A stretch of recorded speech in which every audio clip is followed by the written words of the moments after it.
Welcome back, all you nerds. This is another edition of Nerdy by Nature. Cap, it has been a minute. I'm one of your hosts, Agent Smith, colleague Captain Rogers. Cap, just before we get started here, since it's been a little bit of a while since we've done one of these video casts, how you been? I've been good. Just, like I said the last time, just staying at home, trying not to go crazy. And I haven't, I did watch a lot of stuff, like when the whole, quarantine started. But here lately, I've actually gotten back into and been doing a lot more gaming than I used to or have in a while. So that's been enjoyable and really enjoyed getting back into that world. I know you had some side projects going on, and I had this kind of sounds weird to say now in these current times that are very much fluid and in flux, but I actually had a vacation, so with that, a nice little much needed getaway there for a little while. It'd been quite a while since I'd been on a vacation, and I just needed to get out of the house and have some time away, not to think about anything in general, and just enjoy some me time. So that was nice. But we are back and I'm very excited about this episode in particular. We're doing a combo because there's been so much time in between our reviews of DC Injustice Gods Among Us Year 1 and 2. We'd like to go ahead on this episode and combine years 3 and 4. And there's plenty to talk about for both collected runs. And it's interesting because we had a little bit of a switch up in the writer for year 3 and year 4. By way of course, we still have Tom Taylor doing a good bulk of the writing, but we also get Brian Buccellato, and we have art from Bruno Redondo, Mike S. Miller, and a number of other artists and inkists, and it's just gorgeous throughout. The story themselves in both year 3 and 4 leave a little bit to be desired, and you can tell at a certain time it's a little bit bloated, so to speak. It's not as good or as strong, in my opinion, as years 1 and 2, but we'll definitely go over some highlights and all the plot points we think are important. One thing I'll say, I've read this too, that I think that Tom Taylor was kind of feeling like he didn't really know where to go with the story towards the end of his run. And so you can kind of feel that in year 3 a lot.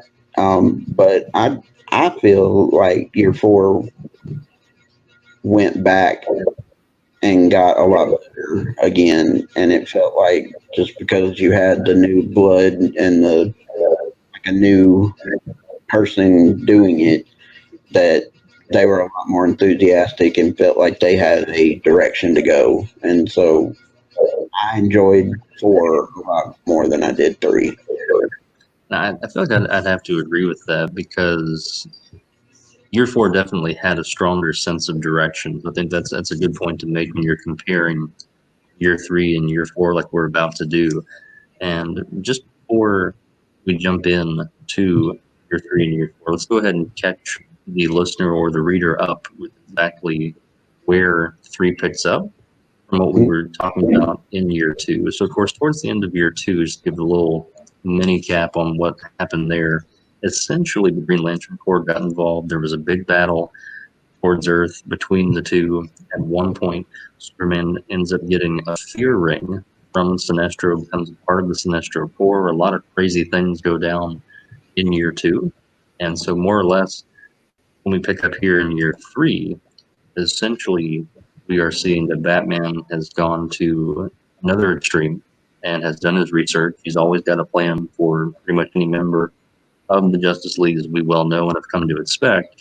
And so in year 3, he starts to realize, one avenue that I haven't really tried yet is one of Superman's other weaknesses other than kryptonite, and that is magic. And we get nothing short of a magical run here in year 3. We get characters such as Constantine, Raven, Trigon, a host of other different magical characters. Zatanna, very powerful DC character. So one that I was glad to see in the sense that we usually don't get a lot of these characters in some of these more serious runs. So at times it was a little bit lighter and more playful in what otherwise can be sometimes a heavy and dark DC collective run.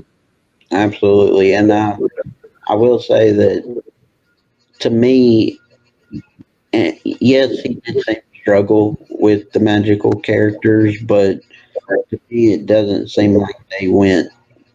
I mean, magic being one of Superman's main weaknesses, other than kryptonite, to me, it just didn't feel like they went far enough with it being a struggle for Superman to fight all these magical characters. That makes And sense. it does, and they throw a lot at him here in year three in terms of these magical characters because you've got Dr. Fate, you've got Zatanna. At one point, they bring in Deadman, Ragman, who actually is able to hold down Superman with his rags for a little while. Right. But eventually, Superman is able to call in the cavalry with Shazam and other characters to help him out. So of course, he's not able to really do it by himself, but he's still got a pretty stacked team on Oh, yeah. his side. Astro But comes in and backs him up a lot of the time. It was interesting because in the comics and the movies and everything, it's funny because Superman, he always knows when Lois Lane is in trouble, and so he's always there as soon as there's an issue. And it almost felt like Sinestro was doing the same for Superman in the whole thing. Like he showed up every single time Superman got in a bind. and then, of course, once he gets out of that bind, it doesn't really end there because all the while, you've got a pair of pretty powerful characters that are about to get involved in the year three plot. So after Constantine and Batman, all these other magical characters are trying to figure out their game plan against Superman, they hope that they can trap him and figure things out, but they're not really able to. And all of the while, sort of a subplot. I mentioned Raven earlier. So she is, of course, Trigon's daughter, the powerful member that I'm about to mention that comes into the plot. And so he thinks that Superman, he's been fooled that Superman was the one that kidnapped Raven and took her away. And so he comes charging into the plot once more after we see him talk to Constantine earlier, whom, of course, surprised, given his character mythos, he's sold his soul more than a few times. Right. So he essentially owes a debt to Trigon. Trigon knows this. And Constantine is very much fearful that they or someone from hell might come after his daughter. And so essentially the underlying plot for most of this year three is Constantine essentially looking out for himself and trying to protect his daughter, which is understandable. But it's not exactly coinciding with what Batman wants to do to try and be a part of this resistance and take down Superman. All the meanwhile, you've got the Spectre, who is omnipotent, very powerful, huge in DC lore and mythos, and he's Right. on Superman. So it's like, how much more powerful can Superman side get? And then we have a nice little twist towards the middle where the whole time we think it's Spectre, and we see him take on all these magical characters on behalf of Superman because he believes in what Superman is doing and his ultimate plan to try and bring world peace, air quotes. Right. And now that it's actually somebody else controlling the Spectre. When you think about that, it's like, well, who's powerful enough to control somebody like Spectre? And we end up getting a nice, wacky, wonky character that came out of left field, in my opinion, in this year three, and sort of, I don't want to say stole the show, definitely stole my attention enough to do some more research and learn a little bit more about this character, and that's Mr. Mitzius Pitalik, and that is a mouthful to say. So here on, I think I'm just going to refer to him as Mr. M. Thank But you. essentially, yeah, no problem. We try and keep it simple here on Nerdy by Nature. We're not into tongue twisting. It's just bad for the show. Right. But to be serious, though, Mr. M essentially is a being from the fifth dimension. He is omnipotent. The rules and regulations of reality and physics don't really apply to this guy. And for whatever reason, he's got this obsession with Superman. So that's really the underlying reason why he got involved. Just so happens that he gets in the middle of this epic battle with Trigon. They go at it start to literally tear apart the seams of reality and space and time itself. And it's just a wild back and forth. Oh yeah, definitely. And like I've heard the name before of Mysterium, but I didn't really know much about him, and definitely did not know how powerful he is. That was interesting to find out, and didn't know that he was obsessed with Superman either. But that was an interesting side note. I did like how, like during the whole time he was disguised as the Spectre, like everybody was like, "This is not the Spectre. Who are you?" You know, everybody kind of figured out that it wasn't the Spectre and it was somebody else, but it just took a while for it to come out who it actually was. And I enjoyed that little bit of time where it was, I guess, in question of who they were dealing with. Because you very much wondered, it was like, well, wait a minute, if it's not the Spectre, then who in the world can it be, and who's powerful enough to take on that persona and more or less control Right, Spectres? So it's interesting to see, and again, it's something that I didn't expect to get in this year three run, considering all of the crazy characters that we've gotten before this reveal came up, like Deadman and Ragman, and so on and so forth. So, with all of that being said, and speaking of all of these different characters that we get here in year three, in your opinion, Cap, who was like your favorite year three character? Minus, we'll make this a little difficult. Minus all of the key characters, who was like a favorite sub?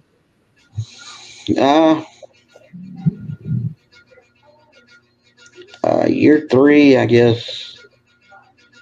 Honestly, I would say Constantine.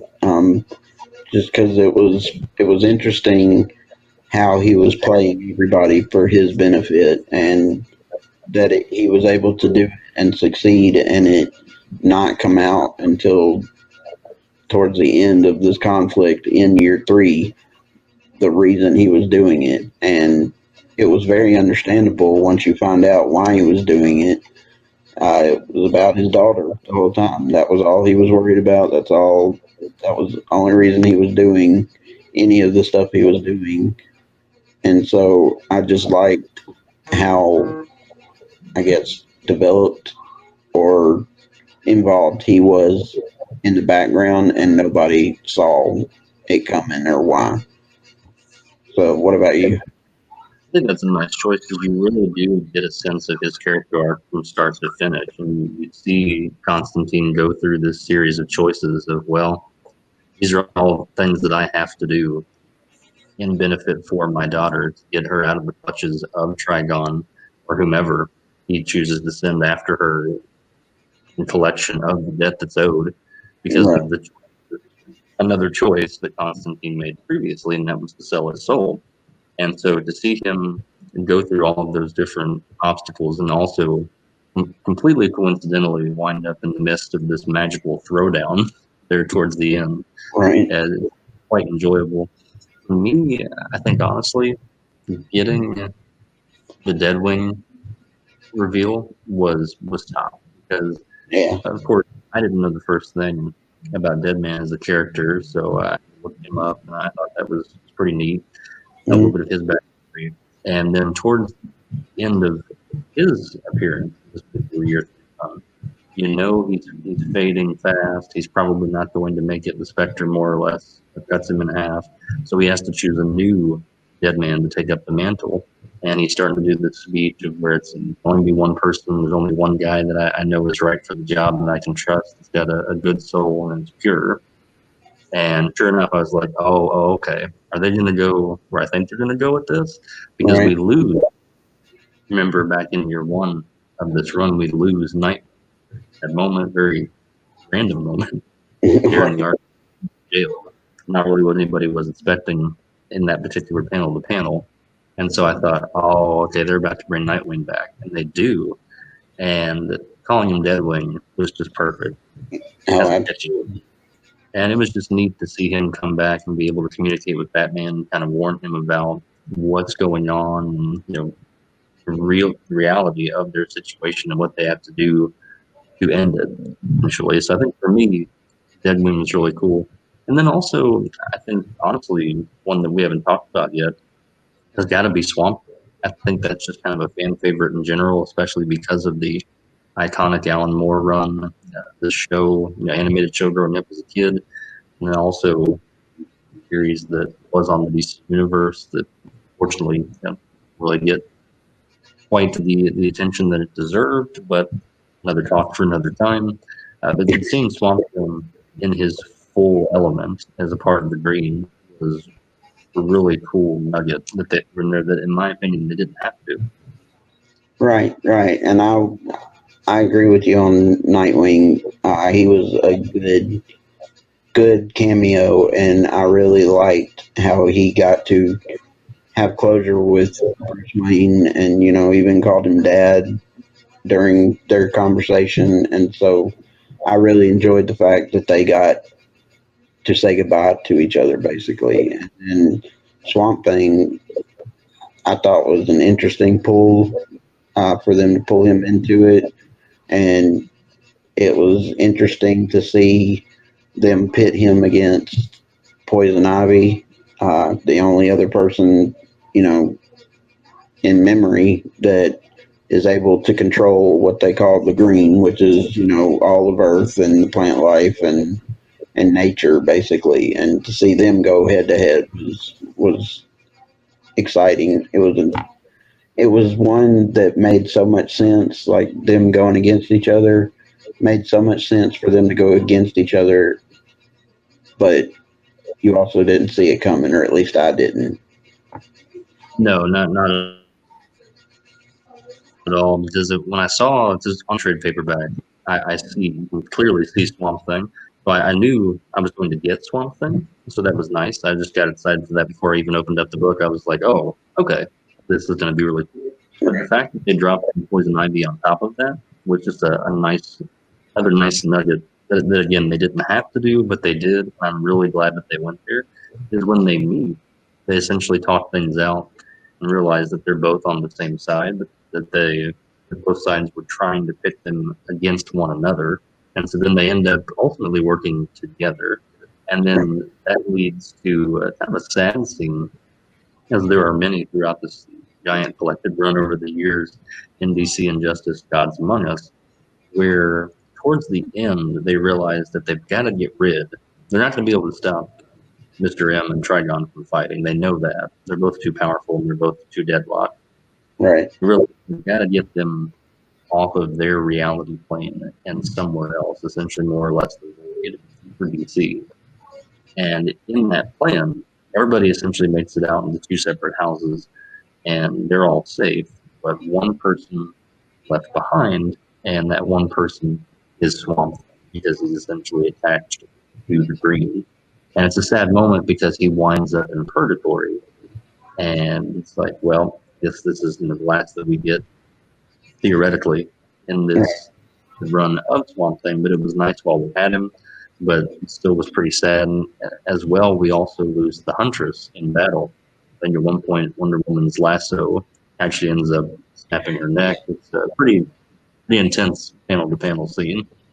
Yeah, it's odd because Wonder Woman is so savage and just murderous in this whole run, and so when she grabbed her with her lasso and yanks on it and breaks her neck, basically, that was surprising. I didn't expect Diana to be quite that brutal.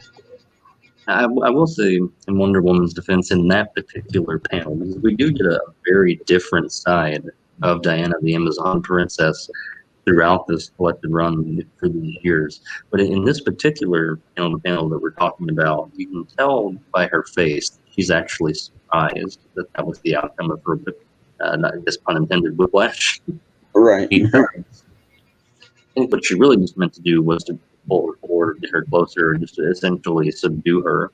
Right. And it ends up happening is she causes, essentially the neck to snap out of place, and there goes Huntress. And so it's a very sad scene. It sort of adds to the fuel of the fire of the resistance of, you keep taking our people. We're gonna bring you guys down. This is just another person to get vengeance for at this point towards the end of year three.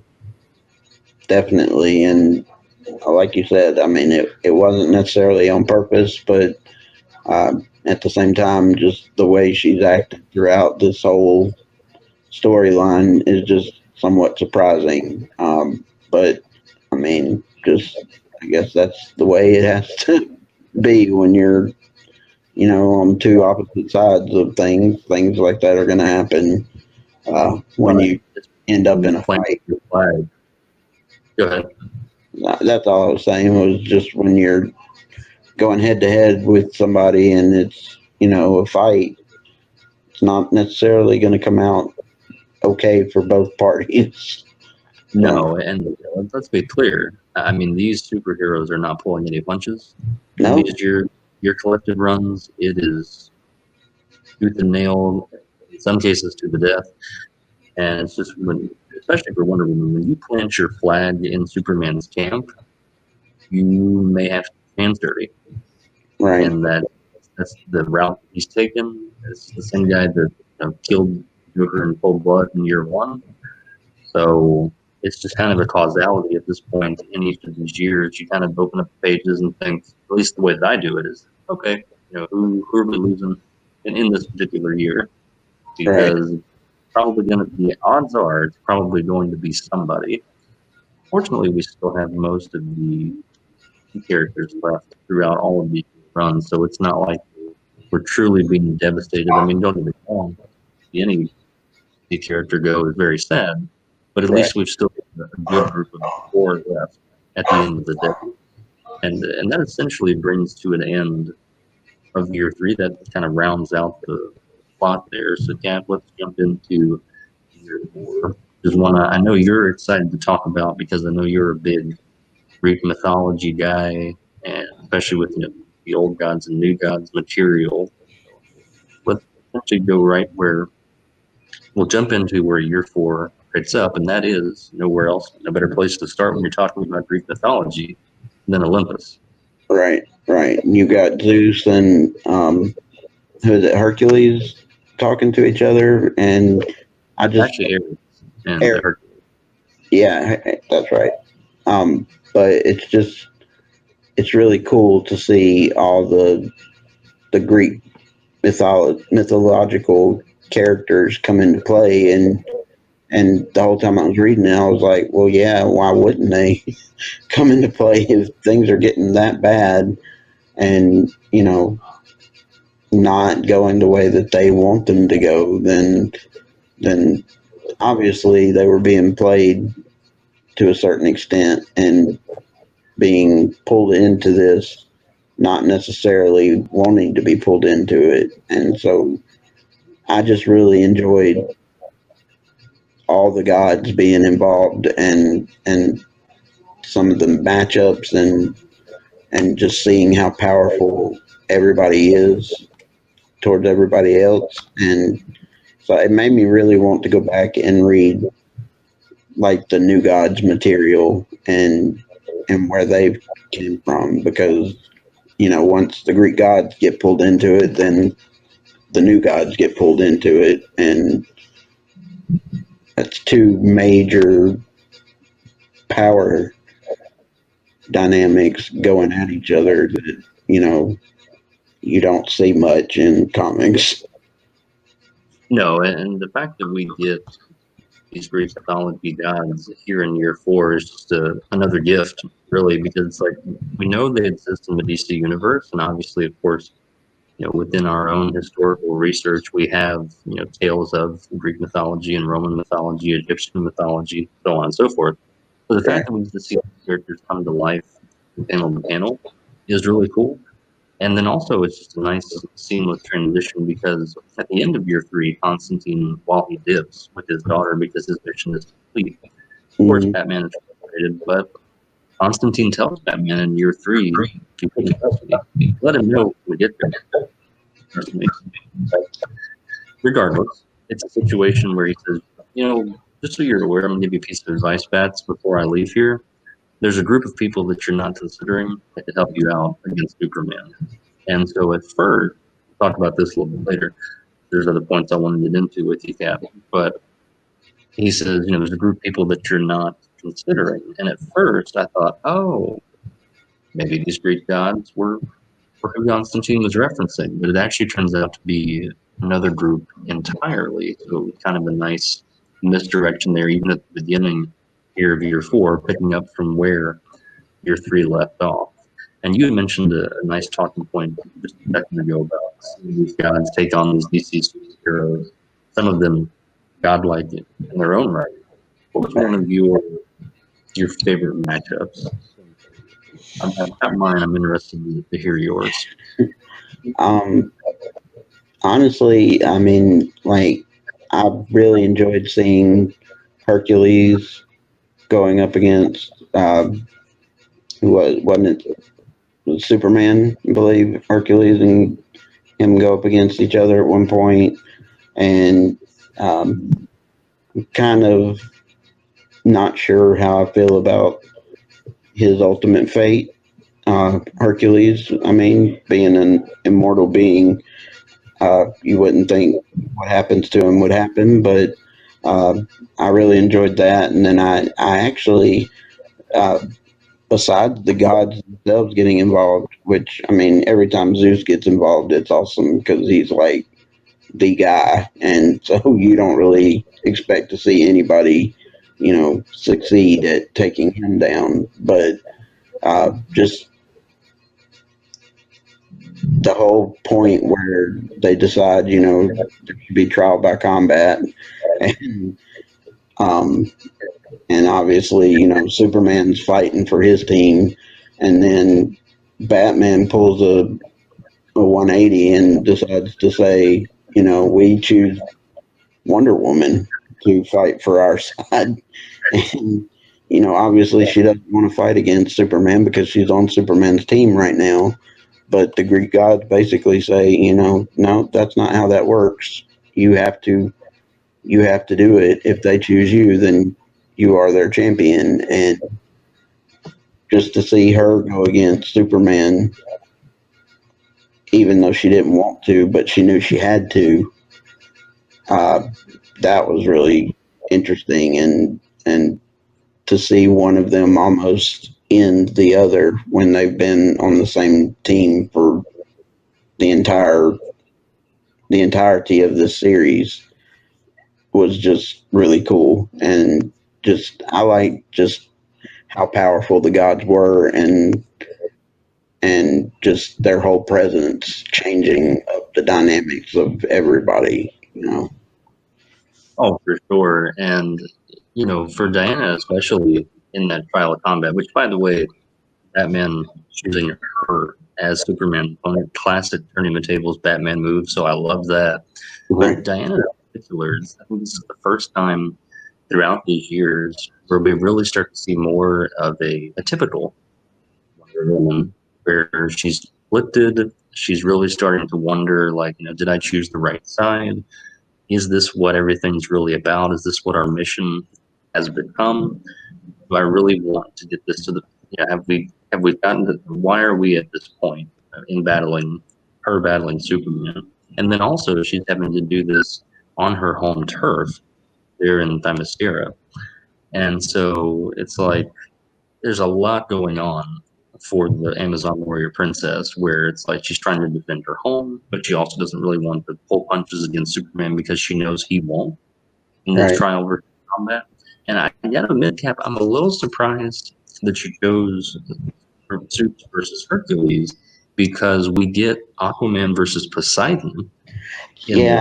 Now that I think about it, that and was I like Aquaman guy. So that's why I was a little surprised, because I thought, man, that's almost as good as it gets. You've got Aquaman, ruler of Atlantis, ruler of the seven seas, against quite literally the god of the seven seas. So them going mano a mano, that was pretty impressive to me. But it I was think my favorite was Shazam versus Hercules, because usually you kind of got to get Shazam riled up to really get into a fight, because you have to realize Billy Batson is at the core of Shazam, so he's still very innocent in a sense. Right. So to see him like that's it, the gloves are off. You want power of the gods? Well, I'm comprised of six of them, of almost Right. all of them. So Yeah, let's. that was an awesome moment, and yeah, it was Shazam, not Superman and Hercules, but that was an awesome moment when Hercules is like, "I'm a god, you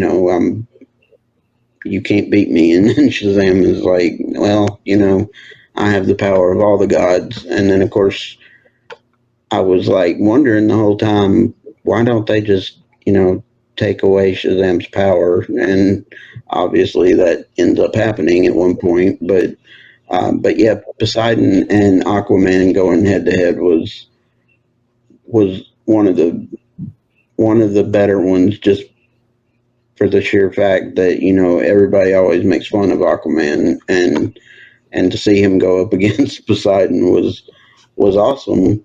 But at the same time, to me it was odd because you know in DC lore and DC universe, yes, Aquaman is the ruler of the seven seas, but there's still Poseidon, and he is the god of the seven seas, like you said. And so it was weird to see that there were two different people that control the domain of the oceans, but I guess don't really interact with each other ever. Right, and it does make you wonder if like they were aware. I feel like they were aware of each other before this meetup because in within their interaction, of course, even that it's comic books that we're talking about here, there's always going to be that banter back and forth, whether it's villain, good guy, anti-hero, what have you. In this case, God, and I just call Aquaman kind of a demigod in a sense, a superhero. Mm, So them going back and forth, I feel like they know of each other, but neither really cares. It's one of those situations where it's like they both, obviously, of course, think that they are the authority when it comes to the seas. And at one point, Aquaman uses the shark as a weapon. right. So they both have titans of power. And so it just, for me, I really enjoyed it. But I also really enjoyed seeing Shazam kind of have that moment of, okay, enough's enough. You want the power, I'm gonna give you the power. I hate to Right. use this reference because the movie was honestly pretty terrible, although there were some went to see the bright spots. But if you go all the way back to that Eric Bana Incredible Hulk movie, Oh, where he's in Lord. that, yeah, right, I hate to use this example, but it's relevant to the conversation. Uh-huh. There's a moment where he's going up against his dad and he says, You want all of this? Take it all. Yeah. And so to me, that's kind of how that's what that reminded me of with Shazam. Yeah, definitely. And um, it was surprising to me that Zeus didn't step in when Shazam ended Hercules, but at the same time, I mean, I guess something had to be the outcome. And obviously that leads to Shazam losing his powers. But one moment in the story that I thought was really funny that I meant to mention earlier, but when they choose Diana to fight for Batman's side, and she's like, not wanting to do it, and Zeus is like, you have no choice. This is how this works. You're going to fight, and it was funny because she says something or calls him dad or something during that conversation, and over to the side you see, I believe it was Flash and one other person, and they're like, wait, Zeus is her father? Did you know that? Did you know that's who her father was? And everybody, it was just a really fun, light moment within this very heavy, you know, not so great situation. Just to see them over to the side being who they are and being like, I had no idea that was who her father was. Right. And that's the back and forth between Hal Jordan, who is still the Yellow Lantern at this point, hasn't given up that fear ring, and the Flash going back and forth. And I think even maybe Cyborg. makes a comment at one point, but they're all three kind of right there, like, well, wait a minute, like you said, like Zeus is. It's almost like when you go to the Disney movie Hercules, where uh, you're like, wait, Zeus is your daddy? Like, that's hard to believe, but I mean, there he is, and I think the only thing I would have liked a little bit more was just seeing Superman maybe try. Obviously, I don't think he could trade punches with Zeus, but just seeing him maybe go that distance or at least getting in a punch or two. But it's a good thing that that didn't happen because I feel like it would have also been very reminiscent of what we got in year three with Trigon versus Mr. M. And of course, at one point, the new god, Highfather, comes in and freezes time. And instead of having a big battle with Zeus, says, hey, look, I understand you're upset. I know you lost Hercules. I know he was your son. But, we need to break this up and end this right now because if this keeps going on, the outcome, you're not going to like the outcome. I've seen the outcome. We just need to put a stop to this. And I wanted to bring up something else just to clear this. So you had said earlier that you were surprised that Hercules was able to be killed because he's immortal. They mention in this year four in a very quick panel because they're all surprised that Hercules passes away. When he's on Earth, technically he is mortal. That makes sense. Yeah. Okay. Yeah. Mortal on Olympus. But when he goes to Earth, that's kind of the way that it worked there, I guess, with what happened with his backstory and mythos and Zeus and all of that. So just kind of clear that up. Gotcha. That makes sense. But another thing I wanted to mention, I'm trying to think what it was. Um, oh, it. What I was going to say was before the show, we even talked about this. Seeing Highfather and Zeus talking together, and saying that they needed to break this up before it goes where neither of them want it to go.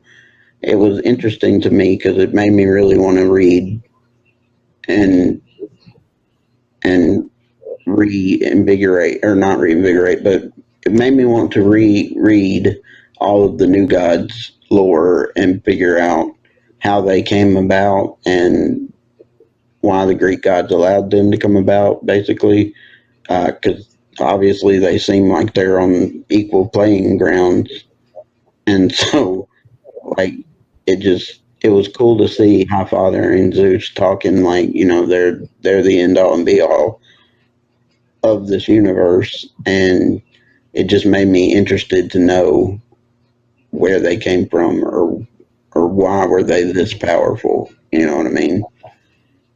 Right. I definitely, especially because with like Zeus, we pretty well get it. We know his backstory. We know who he is. But with Highfather, it's needed that I do want to research more, like you said, and kind of figure out what's his backstory, what's his mythos. Was he here at the beginning of time?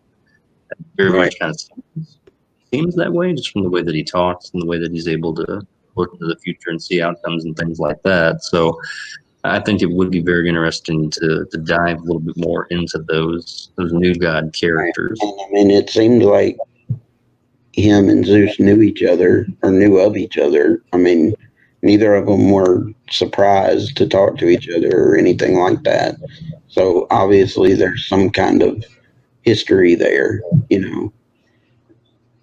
And so let's go ahead as we wind down this particular video cast and podcast. Of course, keep in mind we're still going strong with our podcast as well. The audio is being stripped right from this video cast, so we're giving you the best of both Nerdy by Nature fans. That's what we try to do here. Definitely. So at one point, we realized that this has all essentially been orchestrated by Ares before. He wants this to get back to Zeus and to pit these two sides together and tear apart Olympus. And at one point, even the world as a whole, or at least I think the United Nations comes together and realizes they have a chance to take out all of these gods because Zeus essentially realizes, hey, we need to put the world and Earth back in their place and put us back on a pedestal. We've essentially been forgotten and become a part of folklore. So he says, we will keep world spinning so long as you denounce all the false gods. And of Right. course, as you can imagine, the United Nations has a big problem with that. And so they literally try to nuke Themyscira. Right. Fortunately, Diana and Superman are able to thwart that effort. But I wanted to bring up Ares in particular because since he's the one trying to pull the strings here, they realize that Zeus takes out, if I'm not mistaken, Harley Quinn, Shazam, and Diana's mother, sends them all to the Greek version of Limbo or Purgatory. And at one point, Harley Quinn gets her hands on a mother box and she tries to message Batman. He realizes this, tells Superman about it, and Superman, when he hears mother box, understands that Darkseid is involved. He ends up Right. going out to Apocalypse. They have a huge battle. So we get Darkseid. In addition to, if it wasn't crazy enough that we've got all of these, there wasn't enough power, put it that way, back Right. into this year war. We also get Superman Darkseid battle, but it's a little different this time. We talked about this before the video cast cap, where Darkseid realizes this isn't the Superman that he's fought before. Right. Yeah, he definitely, obviously, because Superman, in his normal heroic nature, is not down with killing. So him and Darkseid have fought in the past, but Darkseid, you could tell, never felt threatened by Superman or that his life was in danger. But when Superman goes to see Darkseid and they have this conversation, he very much sees that if he ends up fighting Superman and loses, he's going to lose his life. And Superman even tells him that. And so it was interesting to me to see this, all powerful, one of the biggest villains in DC lore, pretty much just stand down and be like, "Yeah, you're right. Okay, I understand. I'm not gonna challenge you." So it was weird to see Darkseid like that. Oh yeah, and I think that you very much so get an idea of just how powerful Superman has become at this point here in Right. this year four. To the extent that someone like Darkseid is like, fair enough, I'll keep my nose out of your all's business and you won't have to worry about me. Somebody that most of his basis is taking over the known universe as we see it, which includes Earth and all of the universes in the DC universe. Right. So the fact that he's willing to shrug it off and take Ares as a form of just someone he can torture for eons is pretty impressive in this year four. Absolutely. So And so, as we come to a close here on this video cast, I wanted to bring up one of my favorite characters, and I'll ask you who one of your favorite characters was in a minute in this year four cap. But I want to talk about Plastic Man, Patrick O'Brien, for just a second. We get him, so in both year four and in year three, we get these epilogues at the very end, and they take place right before the years three and years four happen. At least that's the way that I'm understanding them from the panel to panel. And it's just really cool that we even get kind of a nice extra nugget in year four with Plastic Man because he's somebody that before I did research on him and heard about him before that I got into some of the DC comics that I've been reading for a long time now, it was really cool because he's essentially the Mr. Fantastic of the DC universe. mm, But in my opinion, he is much more powerful in the sense that he's much more malleable, I should say. mm, And in terms of into pretty much anything he can do, and it is a much more formidable foe than I think people realize. Because when you hear Plastic Man, it sounds very silly, and you're like, well, it's Plastic Man. How seriously should I take Plastic Man? Like, is he in anybody's rogue gallery? Like, come on, it's Plastic Man. What? Sounds goofy. But in right. some of these, when he's going to the Hall of Justice, because his son has been taken to the trench, so he's trying to essentially figure out how to get his son out of the super prison, more or less. It's for his own benefit, for him going to the Hall of Justice. Everybody in the Hall of Justice focuses their attention on him and says, keep your eyes on him. He's shifty, crafty. He's somebody to be reckoned with. So I thought it was kind of cool in a way that Plastic Man kind of got some respect here in year four. And obviously, of course, when you're dealing with somebody that's got the same capabilities and more, like fantastic, it's just really cool artwork to see him change and shift into all these different shapes. Absolutely. Honestly, as far as characters go, I feel like I enjoyed, uh, for the somewhat short time that we had him, um, I really liked Hercules just because he didn't ever seem like he was afraid of anything, and it just the whole time before his fight with Shazam, he actually seemed very calm and collected, and like he didn't expect things to go bad for him. You know, it just he always seemed calm and just I really enjoyed him. But in addition to him, all of the Greek gods and that whole story being intertwined with the injustice story. Just I liked all of their interactions, and I liked the way that Zeus was just basically all of the situation was beneath him, and even Hercules even seemed like he felt that way at points. And so, just out of these 2 years, I would say that the little bit of Hercules we got was enjoyable. Oh yeah, and I think they stayed true to his character, and you saw that from page to page, where, like you said, he really barely broke a sweat against some of these big time DC heroes, and then others he really took a pummeling, but still just believed in himself and thought that with his strength and with his personality and character, he could overcome. Of course, unfortunately, he's not able to. Mm, But it was really great to see all of these different Greek gods in play, because even someone as small as Hermes, the messenger of the gods, recognized that, oh, they have a speedster, and so he's more or less racing with Flash and catching up with him and battling Flash as well. So it was just kind of cool to see the dichotomy and similarities between some of these DC superheroes and these Greek gods, who, hmm in all reality, some of these superheroes were originally based off of. At the end of the Right. day, if you think about it, look at Poseidon and Aquaman. It's very similar and a lot of similarities between those two. So it's just a lot of fun to read as a whole. And I do think, just in talking about it, I also enjoyed year four a little bit more. But I hmm will say that year three made me pull the trigger on going ahead and buying the Alan Moore Swamp Thing trade paperback run. So I'm excited to read that and dive into it. So it should be a lot of fun. But as we Definitely. bring this video cast to a close here, Cap, we, in true nerdy by nature fashion, need to go ahead and give our rank for year three and year four. And then let's also do an overall rank for years one through four. You've got the omnibus collected edition, which houses years one through four, and I've got the trade paperbacks. I call myself a trade paperback Tyler. I usually have the trade paperback form or whatever.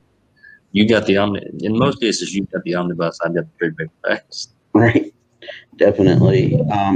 So year three, like I've said, just it was so different that it was enjoyable, but at the same time, you could kind of tell that uh, Tom Taylor was done, and just it didn't have the excitement or the enthusiasm, I guess, of the rest of the series. So uh, year three, I would probably give like a 2.5 out of 5.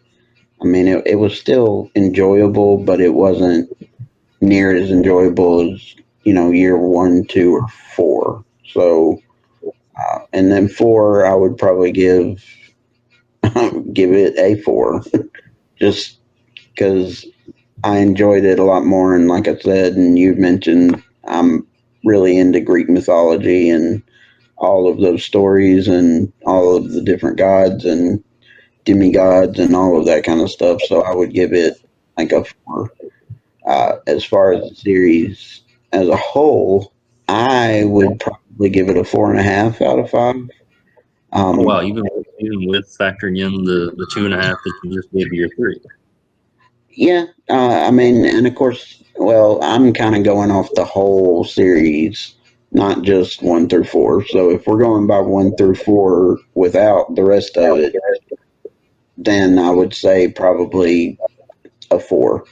I really enjoyed the stories, and Year 3 wasn't as good, but it didn't. It never made me want to quit reading or anything like that. And like I said, once you get into 4, it jumps up there in quality. So, in my opinion, it doesn't hurt the series or anything like that. Um, now, right now, we don't have access to the rest of the years. So, I mean, I think we're going to discuss it more in a little while, but we're kind of going to be stopping at 4 for right now. But um, 1 through 4, yeah, I really enjoyed this, and I would probably give it a 4 total through from 1 through 4 years, 1 through 4, and then obviously it will probably be higher, like a 4.5 for the whole entire run. But go ahead. Yeah, no, I think that's fair. I think it's a good point to bring up the fact that yes, there is a little bit of a dip there in year three in terms of quality, but it's not enough to diminish the entire collected run as a whole from year one to year four. So Right. for me, for year three, I think I'd have to give it a three. I was surprised because I think 2.5. I'd have to go back and listen, but I think 2.5 might be your lowest ranking you've given so far on the nerd scale. And to remind new listeners, our nerd scale is basically a 1 through 5. And in some cases, we give half nerds. So, of course, 5 is iconic, mythos changing thing that we use often is Jeff Johns' Green Lantern. A 2.5 below is usually something that you probably don't want to read. Anything below a 2 nerds is what I would call hot garbage. So, think of it that way. So, year three is far from hot garbage, but Definitely. still, there are some moments where it's hard to give it a three. So for me, I'm going to give it a three, though, in the sense that I do at times like the more magical scenery. So I appreciated that. Thinking kind of terms of like Alice in Wonderworld and Wonderland, but DC version. And Right. then the fact we got Swamp Thing, and then it introduced me to some new characters that I wasn't as familiar with, that I enjoyed doing some research on. That's why I'm going to give it a three. 4, I think, clocks in right at a 4 appropriately. It's got everything you want. It's a great bounce back from what we got in year 3.